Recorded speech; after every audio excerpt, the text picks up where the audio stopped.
ವ್ಯಕ್ತಿತ್ವ ವಿಕಸನ ಇವತ್ತಿನ ಅತ್ಯಂತ ಆಯ್ಕೆಯ ವಿಷಯವಾಗಿದೆ.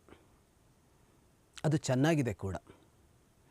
ಪರ್ಸನಾಲಿಟಿ ಡೆವಲಪ್ಮೆಂಟ್ ಅನ್ನೋದು ವ್ಯಾಪಕವಾಗಿ ಹರಡುತ್ತಾ ಇದೆ ಅಥವಾ ಹರಡಿದೆ. ಅದರ ಕುರಿತಾದ ಅದೆಷ್ಟು ಪುಸ್ತಕಗಳು ಮಾರುಕಟ್ಟೆಯಲ್ಲಿದೆ ಅನ್ನೋದನ್ನು ಗಮನಿಸಿದರೆ, ನಮ್ಮ ಪುಸ್ತಕ ಪ್ರಕಾಶನಗಳ ಒಂದು ಕ್ರಮವನ್ನು ಗಮನಿಸಿದರೆ, ಯಾವ ವಿಷಯಕ್ಕೆ ಸಂಬಂಧಿಸಿದಂತೆ ಅತಿ ಹೆಚ್ಚು ಪುಸ್ತಕಗಳು ಮುದ್ರಣವಾಗುತ್ತವೆ ಮತ್ತು ಯಾವ ವಿಷಯಕ್ಕೆ ಸಂಬಂಧಪಟ್ಟ ಪುಸ್ತಕಗಳನ್ನು ಹೆಚ್ಚು ಹೆಚ್ಚು ಖರೀದಿಸ್ತಾರೆ ಅಂತ ನೋಡೋಕೆ ಹೋದರೆ, ಅಲ್ಲಿ ವ್ಯಕ್ತಿತ್ವ ವಿಕಸನಕ್ಕೆ ಬಹಳ ಮುಖ್ಯವಾದ ಸ್ಥಾನ ಬಂದುಬಿಡತ್ತೆ.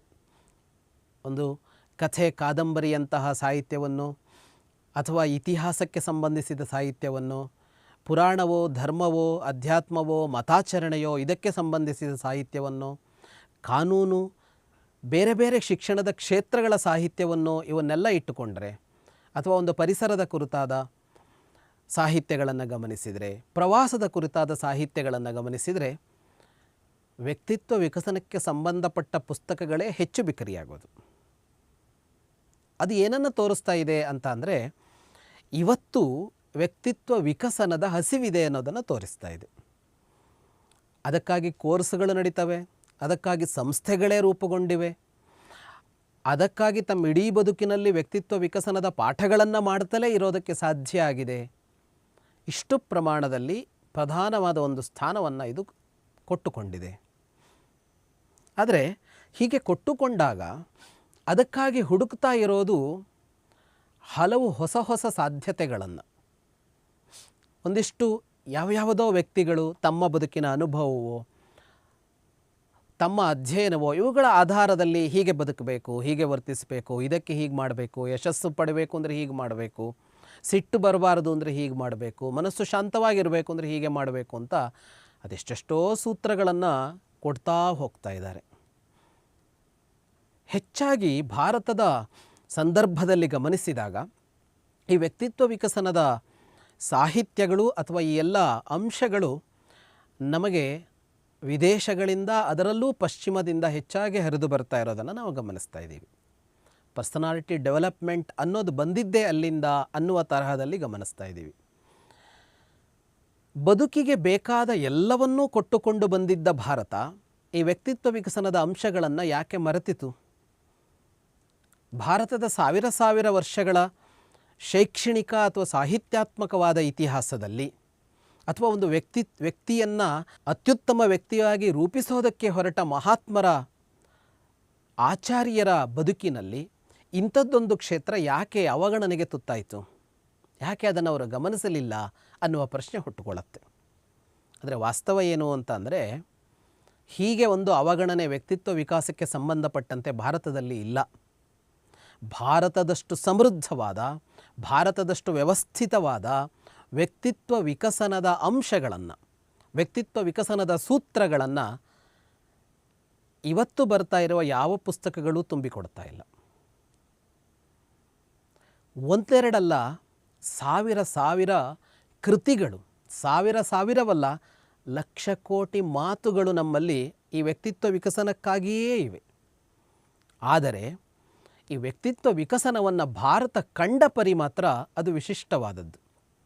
ಅದು ಮನಸ್ಸನ್ನು, ಬುದ್ಧಿಯನ್ನು, ಅದರ ಹಿಂದಿರುವ ಜೀವವನ್ನು ಅಂದರೆ ಆತ್ಮವನ್ನೂ ಸೇರಿದಂತೆ ಬೆಳೆಸುವ ಕಾರ್ಯವನ್ನು ಮಾಡಿದ್ದದು. ಅದು ಯಾವುದೋ ಒಂದು ವಿಭಾಗವನ್ನು, ಒಂದು ಕೆಲಸವನ್ನು ಹೇಗೆ ಮಾಡಬೇಕು ಅನ್ನುವ ಅಂಶದಿಂದ ಆರಂಭ ಮಾಡಿ ಅಧ್ಯಾತ್ಮ ಸಾಧನೆಯನ್ನು ಹೇಗೆ ಮಾಡಬೇಕು ಅನ್ನುವವರೆಗಿನ ಭಾರತದ ಎಲ್ಲ ಪ್ರಯತ್ನಗಳಿವೆಯಲ್ಲ, ಅವೆಲ್ಲ ವ್ಯಕ್ತಿತ್ವ ವಿಕಸನದ ಕಾರ್ಯಗಳೇ. ವ್ಯಕ್ತಿಯ ವಿಕಸನದ ಕಾರ್ಯಗಳು. ವ್ಯಕ್ತಿಯನ್ನು, ಅವನ ಸಾಮರ್ಥ್ಯವನ್ನು, ಅವನ ಕೌಶಲವನ್ನು ಅವನದ್ದೆಷ್ಟೋ ಅಷ್ಟು ವಿಸ್ತರಿಸುವಂತಹ ಕಾರ್ಯಗಳದು. ಅವನದ್ದಲ್ಲದ್ದಲ್ಲ, ಅವನ ಒಳಗೆ ಅಂತರ್ನಿಹಿತವಾಗಿ, ಗೂಢವಾಗಿ, ಅವನಿಗೆ ಗೊತ್ತಾಗದಂತೆ, ಅವನ ಸುತ್ತ ಇರುವವರಿಗೂ ಗೊತ್ತಾಗದಂತೆ ಅವನೊಳಗೆ ಅದಮ್ಯವಾಗಿ ಏನೆಲ್ಲ ಇವೆಯೋ ಅವುಗಳನ್ನೆಲ್ಲ ಹೊರತರುವ ಕಾರ್ಯವನ್ನು ಭಾರತದ ಕೃತಿಗಳು ಮಾಡಿವೆ, ಭಾರತದ ಪ್ರಯತ್ನಗಳು ಮಾಡಿವೆ. ಒಂದಿಷ್ಟು ಉದಾಹರಣೆಗಳನ್ನು ಗಮನಿಸೋದಾದರೆ, ಭಾರತದ ಸಾಹಿತ್ಯ ಪ್ರಪಂಚ, ಅದು ರಾಮಾಯಣ ಮಹಾಭಾರತದಂತಹ ಅಥವಾ ಪುರಾಣಗಳಂತಹ ಇವುಗಳನ್ನು ಗಮನಿಸಿದರೆ, ವ್ಯಾಪಕವಾಗಿರುವ ಈ ಕೃತಿಗಳನ್ನು ಗಮನಿಸಿದರೆ ಇಲ್ಲೆಲ್ಲ ನಮಗೆ ಇದು ತುಂಬ ದಟ್ಟವಾಗಿ ಕಾಣಿಸ್ಕೊಳ್ಳುತ್ತೆ, ತುಂಬ ದಟ್ಟವಾಗಿ ಕಾಣಿಸ್ಕೊಳ್ಳುತ್ತೆ. ಅವು ಒಂದು ಕಥೆಯನ್ನು ಹೇಳಿ ಮುಕ್ತಾಯ ಆಗೋದಿಲ್ಲ ಅಂತ. ರಾಮಾಯಣವೋ ಮಹಾಭಾರತವೋ ನಮಗೆ ರಾಮನ ಕಥೆಯನ್ನು, ಕೃಷ್ಣನ ಕಥೆಯನ್ನು, ಪಾಂಡವರ ಕಥೆಯನ್ನು, ರಾವಣನ ಕಥೆಯನ್ನು, ದುರ್ಯೋಧನನ ಕಥೆಯನ್ನು ಹೇಳಿ ಮುಕ್ತಾಯ ಆಗೋದಿಲ್ಲ. ಅದನ್ನು ಹೇಳುತ್ತಲೇ ಅದು ವ್ಯಕ್ತಿತ್ವ ವಿಕಸನಕ್ಕೆ ಬೇಕಾದ ವ್ಯಕ್ತಿಯ ದೋಷಗಳೇನು, ಆ ವ್ಯಕ್ತಿಯ ದೋಷ ಹೇಗೆ ಅವನ ಸುಖಕ್ಕೆ, ಸಂತೋಷಕ್ಕೆ, ಅವನ ಸಮೃದ್ಧಿಗೆ ತಡೆಯಾಗತ್ತೆ, ಅದರ ನಿವಾರಣೆ ಹೇಗೆ ಅನ್ನೋದನ್ನು ಹೇಳ್ಕೊಳ್ಳುತ್ತಲೇ ಹೋಗುತ್ತೆ. ಬಹಳ ಪ್ರಧಾನವಾಗಿ ಮಹಾಭಾರತವನ್ನೇ ಎದುರಿಗಿಟ್ಟುಕೊಂಡು ನೋಡೋದಾದರೆ, ಮಹಾಭಾರತದ ನಡುವೆ ಹುಟ್ಟಿಕೊಂಡ ಭಗವದ್ಗೀತೆ ಕೂಡ ಅದೇ.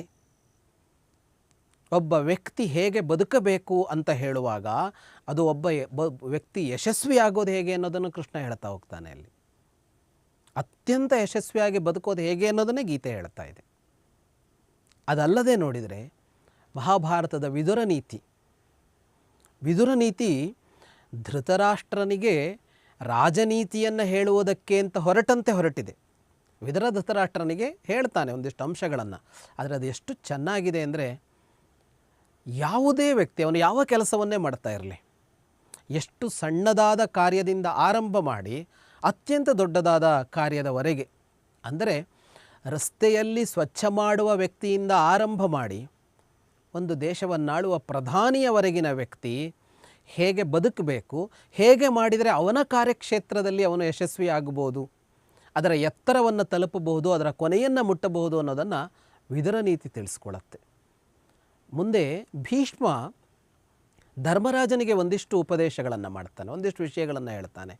ಅದಂತೂ ಅತ್ಯಂತ ಸಮಗ್ರವಾಗಿ ವ್ಯಕ್ತಿತ್ವ ವಿಕಸನದ ಅಂಶವೇ ಅಲ್ಲಿ ಹೇಳ್ತಾ ಇರುವಂಥದ್ದು. ಇದನ್ನು ನಾವು ರಾಮಾಯಣದಲ್ಲೂ ಗಮನಿಸ್ತೇವೆ, ಪುರಾಣಗಳಲ್ಲೂ ಗಮನಿಸ್ತೇವೆ, ಅದರ ನಂತರ ಬೆಳೆದು ಬಂದಂತಹ ಕೃತಿಗಳಲ್ಲೂ ಗಮನಿಸ್ತೇವೆ. ಅದು ಎಷ್ಟು ವೈಜ್ಞಾನಿಕ ಅಂತ ಕರೆಸಿಕೊಳ್ಳುವಂಥ ವ್ಯಕ್ತಿತ್ವ ವಿಕಸನದ ಅಂಶಗಳನ್ನು ನಮ್ಮವರು ತಂದಿದ್ರು ಅಂದರೆ, ಪಂಚತಂತ್ರ ಹಿತೋಪದೇಶ ಅನ್ನುವಂತಹ ಕೃತಿಗಳು. ಪ್ರಾಣಿ ಪಕ್ಷಿಗಳ ಕಥೆಗಳು ಹೆಚ್ಚಾಗಿ, ಮನುಷ್ಯರ ಕಥೆಗಳು ಇವೆ, ಪ್ರಾಣಿ ಪಕ್ಷಿಗಳ ಕಥೆಗಳವು. ಆದರೆ ಒಂದೊಂದು ಕಥೆಯು ಬದುಕನ್ನು ಹೇಗೆ ಬದುಕಬೇಕು ಅಂತ ಹೇಳ್ತಾ ಹೋಗುತ್ತೆ. ಎಷ್ಟು ಚೆನ್ನಾಗಿ ಕಟ್ಟಿವೆ ಅವು ಅಂತ ಅಂದರೆ, ಆ ಕಥೆಗಳನ್ನು ಪುಟ್ಟ ಮಕ್ಕಳಿಗೂ ಹೇಳಬಹುದು. ಆದರೆ ಅದೇ ಪಂಚತಂತ್ರ ಹಿತೋಪದೇಶವನ್ನು ಬುದ್ಧಿ ತಿಳಿದ ಪ್ರಬುದ್ಧರೂ ಓದಿದರೂ ಕೂಡ ಅದು ಅವರಿಗೆ ಬೇಕಾದ ಬೇರೆಯದೇ ಆದ ಸಂದೇಶವನ್ನು ಕೊಡುತ್ತೆ. ಪುಟ್ಟ ಮಕ್ಕಳಿಗೆ ಹೇಳಿದಾಗ ಅವರಲ್ಲಿ ಮೌಲ್ಯವನ್ನು ತುಂಬುತ್ತಾ ಹೋಗುತ್ತೆ. ದೊಡ್ಡವರು ಓದಿದಾಗ ಅವರು ಎದುರಿಸ್ತಾ ಇರುವ ಜಂಜಡಗಳೇನಿದೆ, ಸಂಕಷ್ಟಗಳೇನಿವೆ, ಅಲ್ಲೊಂದು ಹೊಸ ಬೆಳಕು ಮೂಡುವಂತೆ ಬರುತ್ತೆ. ಹೀಗೆ ಪಂಚತಂತ್ರ ಹಿತೋಪದೇಶದಂತಹ ಗ್ರಂಥಗಳು ಅಂತ, ಅವುಗಳ ಹುಟ್ಟಿನ ಕಥೆ ಕೂಡ ಹಾಗೇ ಬರುತ್ತೆ. ರಾಜನ ಮಕ್ಕಳು ರಾಜಕುಮಾರರು, ಮುಂದೆ ರಾಜರಾಗಬೇಕಾದವರು. ಆದರೆ ಆ ಶ್ರೀಮಂತಿಕೆ, ಆ ಅಧಿಕಾರ, ಇದೆಲ್ಲದರಿಂದಾಗಿ ದುಷ್ಟರಾಗಿದ್ದಾರೆ, ಸಜ್ಜನಿಕೆ ಇಲ್ಲ. ದುಷ್ಟರಾಗಿದ್ದಾರೆ, ಸಜ್ಜನಿಕೆ ಇಲ್ಲ ಅಂದರೆ ಏನು ಅಂತ ಅಂದರೆ, ಅವರ ವ್ಯಕ್ತಿತ್ವವು ವಿಕಸನದ ಹಾದಿಯಲ್ಲಿಲ್ಲವು. ಅಂತಹ ರಾಜಕುಮಾರರನ್ನು ಸರಿಪಡಿಸಬೇಕು. ಬಾಯಿಲಿ ಪಾಠ ಮಾಡ್ತೀನಿ ಅಂತ ಹೇಳಿದರೆ ಕೂತ್ಕೊಳ್ಳೋಕೆ ಸಿದ್ಧರಿಲ್ಲ ಅವರು. ಅಂಥವರನ್ನು 6 ತಿಂಗಳಿನಲ್ಲಿ ಸರಿಪಡಿಸ್ತೀವಿ ಅಂತ ಹೊರಟಾಗ ಹುಟ್ಕೊಳ್ಳುತ್ತೆ ಈ ಕೃತಿ. 6 ತಿಂಗಳಿನಲ್ಲಿ ಹೇಗೆ ಮಾಡಿದ್ದು ಅಂದರೆ, ಸುಮ್ಮನೆ ಕತೆ ಹೇಳ್ತಾ ಹೋಗಿದ್ದು. ಇವತ್ತೊಂದು ಬೆಕ್ಕಿನ ಕತೆ, ನಾಳೆ ಒಂದು ನಾಯಿಯ ಕತೆ, ನಾಡಿದ್ದೊಂದು ಕರಡಿಯ ಕತೆ, ಇನ್ಯಾವತ್ತೊಂದು ದಿನ ಒಂದು ಹಕ್ಕಿಯ ಕತೆ. ಹೀಗೆ ಹೇಳ್ತಾ ಹೋದಾಗ ಅದು ಮುಗಿದಾಗ ಅವರ ಇಡೀ ಬದುಕೆ ಬೆಳಕಿನಲ್ಲಿ ತುಂಬಿ ಹೋಗಿತ್ತು ಅಂತ. ಹಾಗಾಗಿ ಈ ವ್ಯಕ್ತಿತ್ವ ವಿಕಸನದ ಹಲವು ದಾರಿಗಳನ್ನು ಭಾರತ ಕಂಡುಕೊಳ್ತು. ಇದಲ್ಲದೆ ಬಹಳ ವ್ಯಾಪಕವಾಗಿರುವ ನಮ್ಮ ಸುಭಾಷಿತಗಳು, ಇದು ಭಾರತೀಯವಾದ ಎಲ್ಲ ಭಾಷೆಗಳಲ್ಲಿವೆ. ಅತ್ಯಂತ ಪ್ರಾಚೀನವಾದ ಸಂಸ್ಕೃತದಿಂದ ಆರಂಭ ಮಾಡಿ ಭಾರತದ ಭಾಷೆಗಳಲ್ಲೆಲ್ಲ ಇವೆ. ಈ ಸುಭಾಷಿತಗಳಂತೂ ಸಾವಿರ ಸಂಖ್ಯೆಯಲ್ಲಿವೆ. ಇವುಗಳೇ ವ್ಯಕ್ತಿತ್ವ ವಿಕಸನದ ಒಂದು ಮಹಾಪ್ರಯತ್ನ. ಅದರ ವಿಶೇಷ ಏನು ಅಂದರೆ, ಈ ಸುಭಾಷಿತಗಳನ್ನು ಸುಭಾಷಿತಗಳಿಗಾಗಿ ಅಂತ ರಚನೆ ಮಾಡಿರೋದಲ್ಲ. ಇವೆಲ್ಲ ಯಾವುದೋ ಕಾವ್ಯದ ನಡುವೆ ಬಂದ ಮಾತು. ಯಾರೋ ಯಾರೊಂದಿಗೋ ಯಾವುದೋ ಕಾವ್ಯದ ಒಂದು ಸನ್ನಿವೇಶದಲ್ಲಿ ಮಾತನಾಡುವಾಗ ಹೇಳಿದ ಒಂದು ಮಾತನ್ನು ತೆಗೆದರೆ ಅದು ಎಲ್ಲರ ಬದುಕಿಗೆ ಬೇಕಾದ ಅಂಶ ಆಗಿಬಿಡತ್ತೆ ಅಂತ.